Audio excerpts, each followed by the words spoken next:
G'day folks, welcome to the latest instalment of the Brothers Weekly Wrap.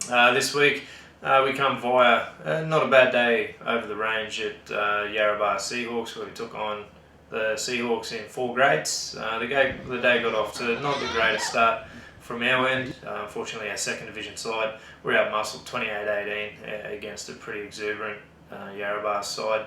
It was a nice open attacking style of footy, but unfortunately Jack Mapper's man just couldn't quite get there in the end, and unfortunately caught the loss.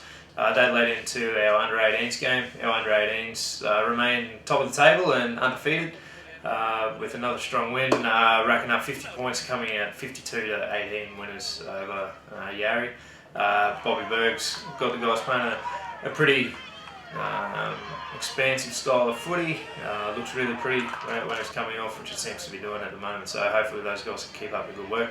And really pleasingly for the club as well, that side on the weekend contained a few of the under-16s players stepping up to play under-18s as well, so that bodes well for the future, and hopefully those boys can just keep on keeping on. In reserve grade, Cullen Dunbar's side, again another side that's currently sitting on top of the ladder, which is very pleasing. They come out 42 points to 16 winners. What was a pretty good game. It was a fair arm wrestle early, but Anthony Satrick was outstanding for the brothers' side. He's directing them around beautifully. He's like a conductor with an orchestra, and he's got the guys playing really well. And they're playing some really good team footy, which is fantastic to see. It's not just 1 or 2 guys that are doing the job, but 1 through to 19 are all playing their part in their victories. So fingers crossed that those guys can maintain their good form, because we've got a tough run ahead of us over the next few weeks in that grade. Finally, in A grade, heart stopper, palpitations, send a guy grey, give you stomach ulcers, all in one. Some really pleasing aspects to the game. We did some things really well. We played some really good footy, but at times we let ourselves down with some really poor football. Full credit to Yarrabah. They were able to capitalise every time that we did make a bit of an error defensively.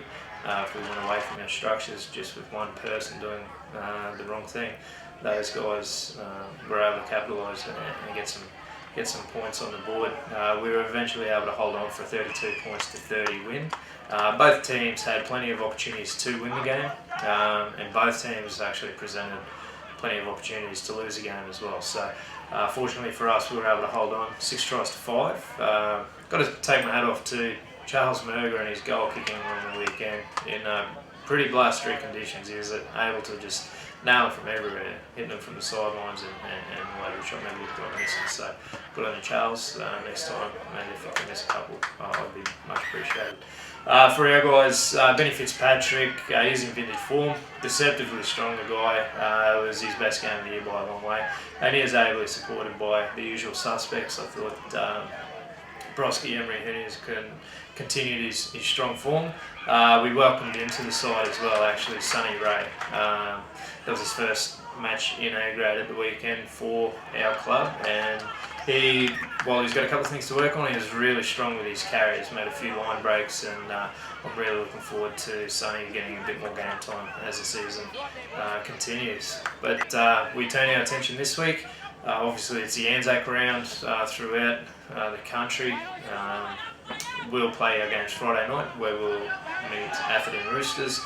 Atherton are fully buoyed with a couple of strong performances. They've had a win and pushed the Ivanhoes all the way at the weekend. So they'll come down here full of confidence, and we're going to have our work cut out for us if we don't decide to complete our sets and stick to our game plan. So we'll be looking for a very strong showing against a very strong side this weekend.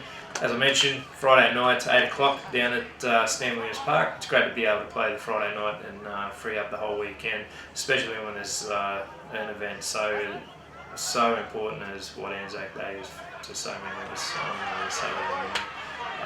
So just again, a little bit of an acknowledgement out there to all of our servicemen and women, both past, present and future, and a tip of the hat to you guys, and hopefully this weekend is one that's quite memorable for everyone. So until next week, go the fish.